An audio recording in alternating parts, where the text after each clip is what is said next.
This week is starting a bit differently. I'm in Eindhoven at DAF, one of Europe's largest truck manufacturers. They've invited us to an event since we've ordered several of their electric trucks. I'm currently at the Experience Center, and it's really exciting because DAF isn't just DAF, it's part of the Packer Group. This group also includes Peterbilt and Kenworth, two American truck brands. It's absolutely amazing to see these massive rigs from the US. They're completely different in design, always three-axle trucks with built-in living spaces. They're enormous because they drive much longer distances in the US, and the regulations are also different there. In the US, only the length of the trailer is limited, so it doesn't matter what you attach to the front. In Europe, the total length is restricted, so the tractors are automatically smaller. It's also fascinating to see the aerodynamic wheel covers they use here. There's definitely a lot of optimization happening. Electromobility is also making significant progress in the US, but many people probably don't know that two of the largest truck manufacturers in the US are part of the same group as DAF. They essentially divide the markets between them. Here at the Experience Center, we were given a brief introduction, but I skipped the factory tour so I could make some videos about their new electric trucks. The trucks are also built here in Eindhoven, with engines produced at a nearby plant and then delivered to the assembly line.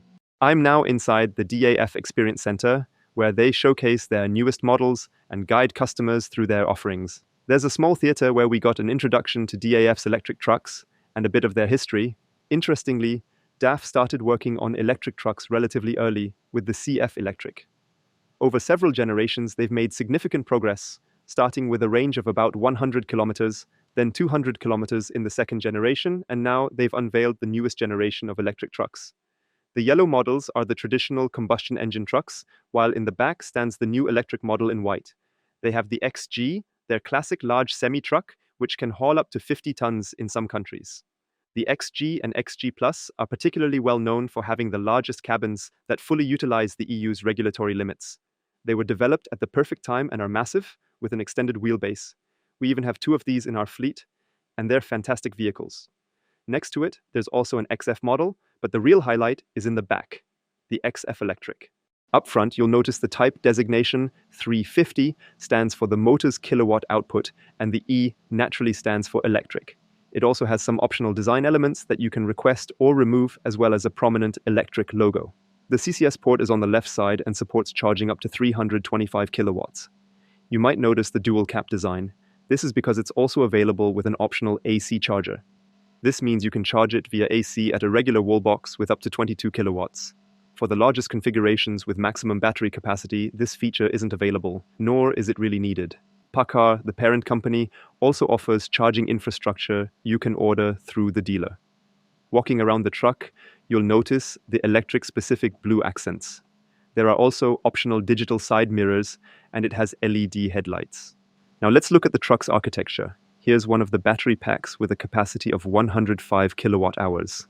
The truck can be equipped with up to 5 packs. At maximum configuration, you have a total gross capacity of 525 kilowatt hours, with about 462 kilowatt hours usable. What's clever is that there's an additional pack located at the front alongside the high voltage components. This setup is smart and allows for optimized weight distribution, taking advantage of the space where the engine used to be. The battery packs use LFP cells, which are slightly heavier but more sustainable and durable. These cells are less prone to wear and tear since their voltage swings are smaller. This means they can handle being charged to 100% without much degradation. LFP has now become the gold standard for e-truck batteries.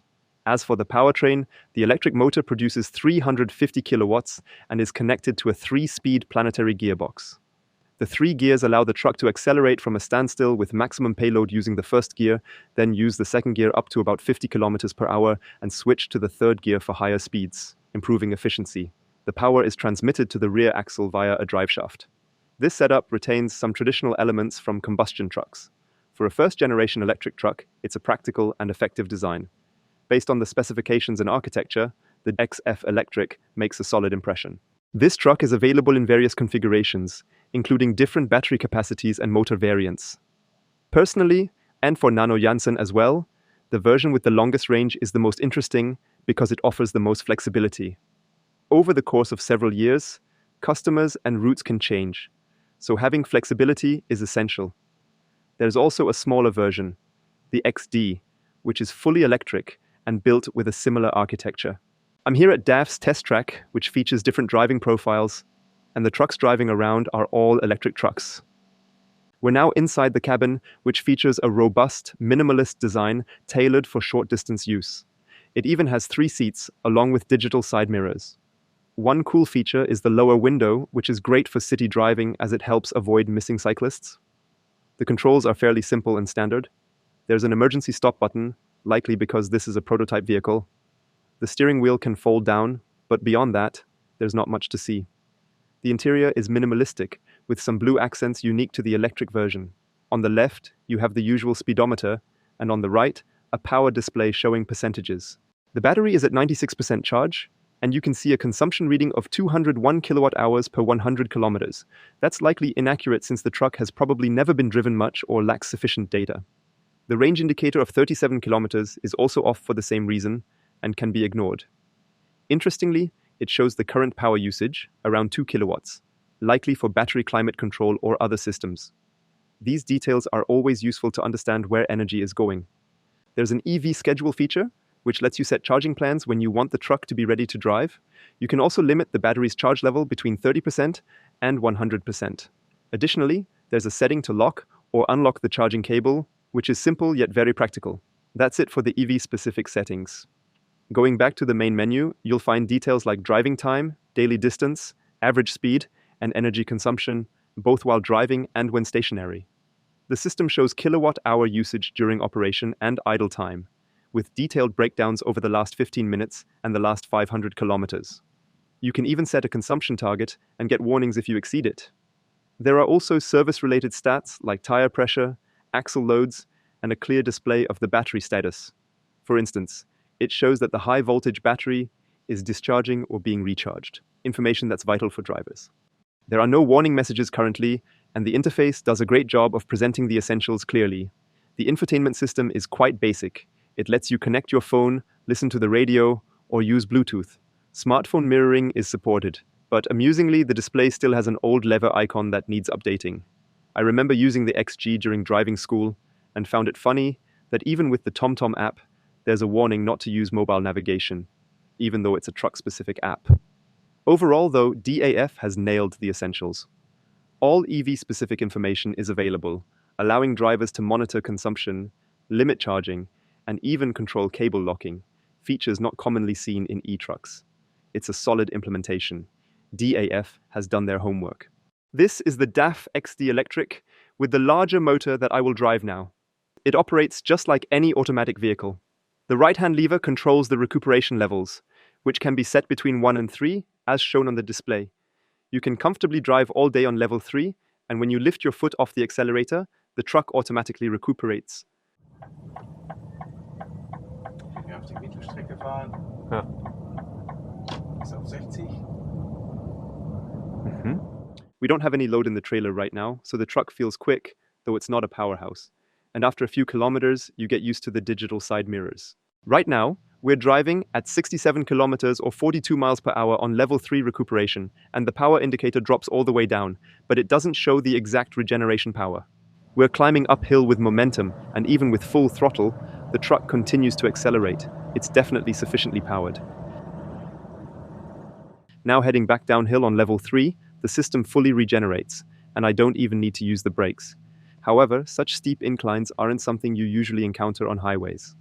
With the largest battery, it can achieve around 500 kilometers or 310 miles in city and rural conditions, though the range drops when driving on the highway. And now we're done. That was my day at DAF with all the new models, and I'd say the first conclusion is definitely positive. Great trucks, great technology, and they've really done a few things differently from other truck manufacturers. In the end, it all comes down to how it performs in real life, so I'm looking forward to seeing how ours perform once they're delivered. I always find it fascinating that Tesla is building these massive charging stations.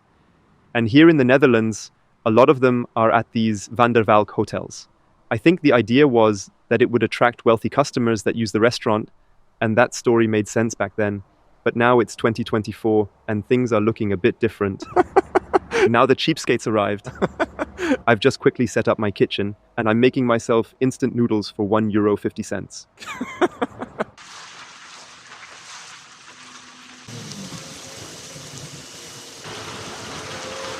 I left Lear this morning with an empty trailer and now I'm already at the North Sea. My job was to transport these life rafts, which are 3 meters wide, with a special frame on top.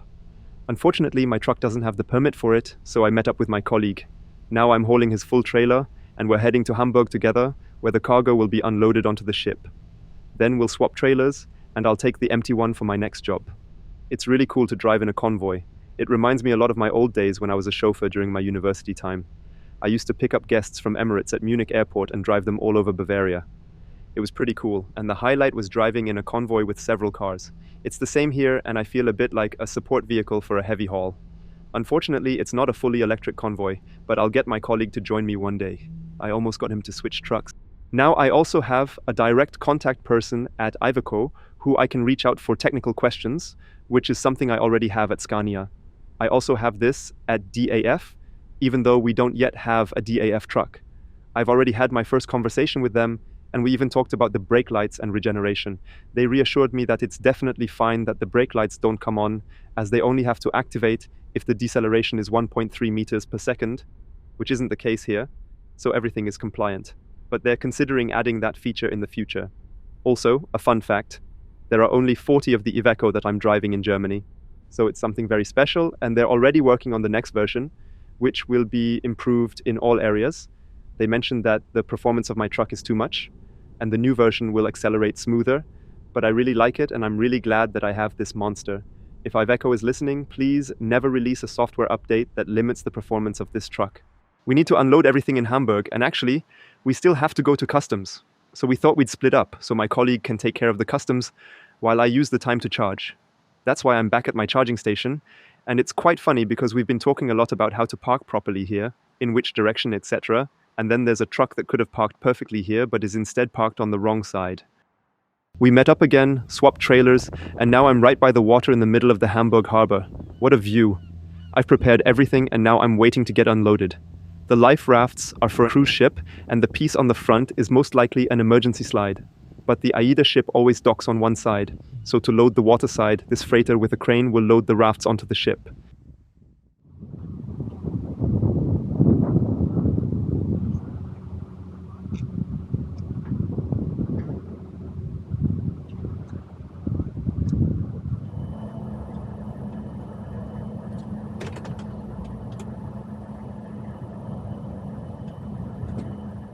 I have good and bad news. The bad news is that the Iveco is struggling with the temperature. Earlier there was a lot of traffic on the highway, really slow-moving traffic, and it was 35 degrees Celsius or 95 degrees Fahrenheit. The air conditioning was on max, and the truck was struggling, and sometimes some kind of threshold is exceeded, and then the truck just shuts off. You get an error message saying not operational anymore, and then you're stuck on the highway, unable to move. Fortunately, this has never happened while driving, only when standing still or moving slowly. In that case, you just have to stay calm, get out of the truck, disconnect the battery switch, wait for a minute that feels like 10, then restart the truck, and everything is fine again. So really hot temperatures, slow speeds, and full AC cause this issue. The good news, though, is that we no longer have any false error messages. There used to be a bunch, and I had gotten used to them and ignored them, but now it doesn't show anything anymore. So it seems that the software update has fixed something. This is also part of a trucker's life. Lots of traffic, especially around Hamburg. The most annoying thing is when you're standing, the working time continues, not your driving time, and you constantly have to keep an eye on your maximum hours. Hamburg is always chaotic, but I still have to cross the city to deliver my load in Bremen tomorrow morning. I still have about 1.5 hours of driving time left. After that, I think I could drive another 2 hours if I take a break, but I'm good on time and would rather end my day early. I'm now looking for a place where I can charge overnight because I still have a long trip ahead. I'm heading all the way down south and I'll even be traveling into Saturday. Now we just have to wait out this traffic. We have to stick it out for a bit longer, then we can go for a walk. He understands. Sometimes he'll wander over while I'm driving, then sits down like this right now and wants to be petted. I've been stuck in traffic for a long time and didn't make it to my destination, but I still managed to get to Sittensen right on time. The trucks are already parking in the third row, but I drove to the end of the rest area and got lucky. I still found a spot at the corner. I parked the trailer to reserve my spot, so now I can charge and go shopping. And here you can see what I'm transporting. This is part of a pump that is used to pump water from a flatland canal into a river. The pump station is over 70 years old, and this is the first time the pump is being replaced. It's pretty cool to haul this kind of load, even though it's a small load on such a huge trailer, but it's urgent cargo that needs to be transported locally. I arrived in Bremen because I left quite early. Last night, after the 1.5 hour break, I had to move the truck. But since the tachograph interrupts the rest time as soon as I drive for more than 31 seconds, I had to use my 29-second trick again. I combined the last 29 seconds of the first minute and the first 29 seconds of the second minute so that I could drive for almost a minute without interrupting my rest time. Otherwise, the rest time would have reset, and I would have arrived 1.5 hours later today. I hope somebody will fix the truck regulations soon, so I am not breaking the law every time I have to move my truck after charging. I just made my delivery. The delivery area is inside this hall, but I ended up coming through the tiny street in the back because that's where the official address is. I had to squeeze through a really tight spot, and the security service mentioned that usually the police would be called to move the cars blocking the way. I just made it, but there was a huge line behind me, which made it really stressful. But I drove around, parked perfectly, and unloaded the truck. And just now, someone from the company greeted me. He also watched my videos and couldn't believe I was actually delivering to them. I was really grateful that someone helped me out, but it's a bit of a dilemma because I also had the issue where people refused to guide me because they didn't want to make themselves liable if something goes wrong. It's a tricky situation because there are some bad truck drivers who blame someone for giving them directions, but I think it should be treated legally like with first responders, where you can't do anything wrong, like when performing CPR. It's definitely an unresolved or uncomfortable situation. I'm back at the depot for a quick pit stop. It's always best to charge here since it's the cheapest. In a bit, I'll hook up a new trailer and head to Bavaria. I'll drive as far as I can today, and since my destination for next week is close to my hometown, I can spend the weekend there. They're still doing a lot of construction here, and right now only the first 5 charging stations are in operation.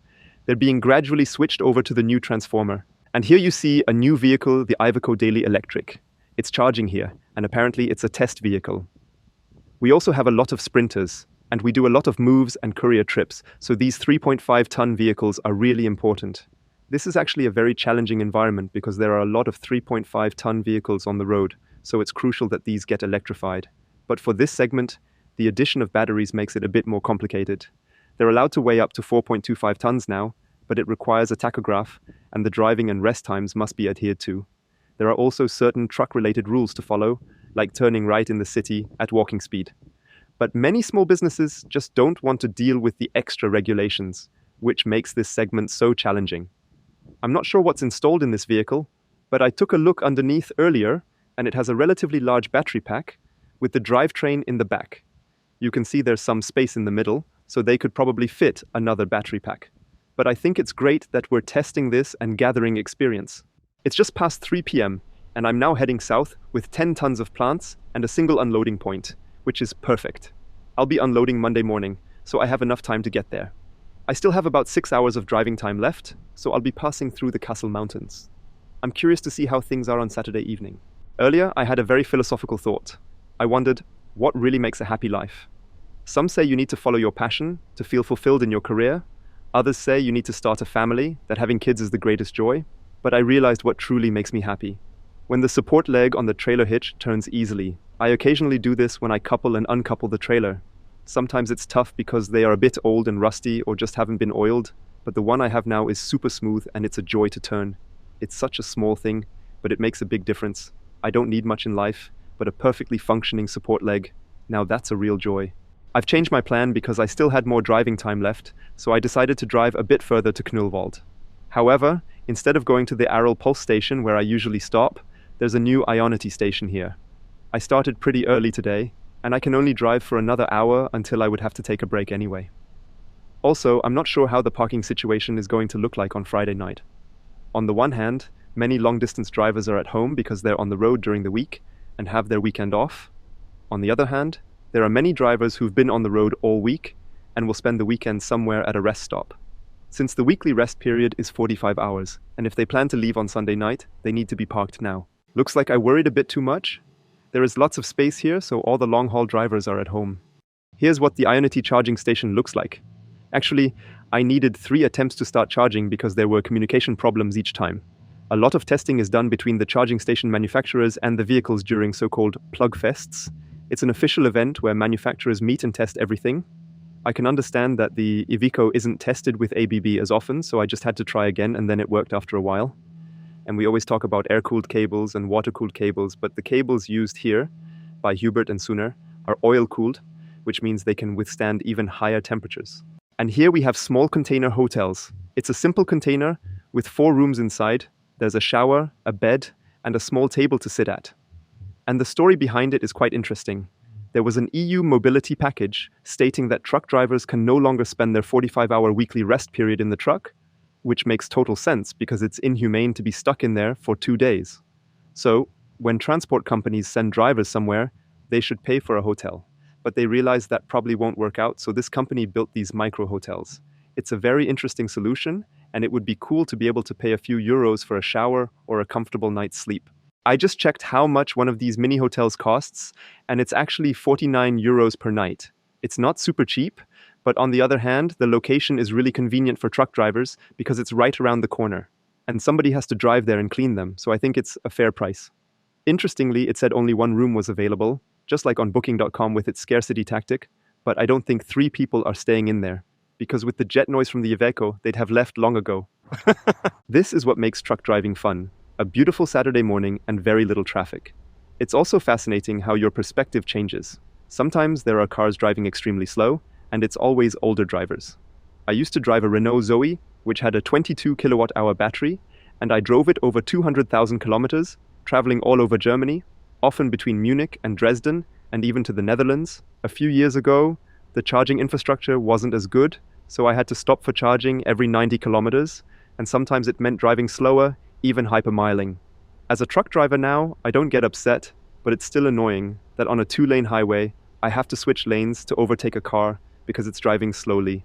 I used to get overtaken by trucks when I had to go slow, but that doesn't happen anymore because cars now have bigger batteries, faster charging, and overall better technology. It seems like all the BMW i3s, Nissan Leafs, and Renault Zoes have disappeared. I used to think they were still driving around, but I think most of them have become second cars for city driving. But if you ever have to hypermile, make sure you're at least going 90 kilometers per hour according to your GPS. I found another cool detail about the Iveco. If the sun is shining in, you can adjust the sun visor. However, there's a gap where the sun is still coming through, and there's a perfect little panel you can pull out to cover that spot. I've just arrived at my first charging stop. The battery actually doesn't need charging, but the rule is, if it's standing, it charges. I've been here before with the Scania, and I've learned a few things. Normally, you come in from the front and have to make a 180-degree turn, which is really tight with the curb, and officially, you're not even supposed to drive in. But I checked, and this is a cinema, and who goes to the cinema on a Saturday morning at 9 a.m.? So I drove around, and it made it much easier for me. Once you get to know the charging stations, it really becomes a smooth experience. I'll be here for 45 minutes, and then my driving time will line up perfectly to reach the destination. And this charger works perfectly at 340 kilowatts.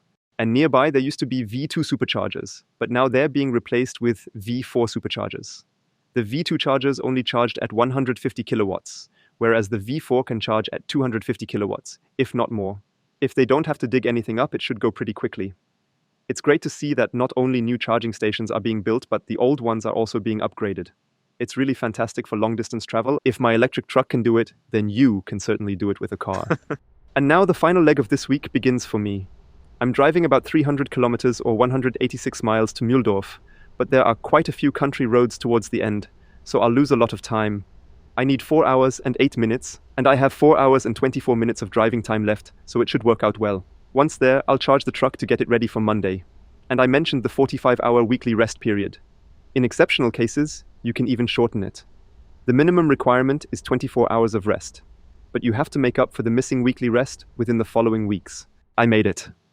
I'm now in Mühldorf, and there's a small Ionity charging station, though there are also superchargers, Allego, and Pfalzwerke stations along the highway. The rest area was pretty full at this time, so I didn't even try parking the trailer there. Instead, I placed it in an industrial area where I found a good spot. I still had 10 minutes of driving time left, which got a little tight, but I got lucky again and made it. Looking at the percentage I used today, I didn't even need the first charging stop. I could have made it all the way from Nullwald to here with one charge, which is pretty impressive, especially considering the ups and downs. And that was my week. I wish you all a wonderful weekend, and I'm really glad you were with me. See you next time.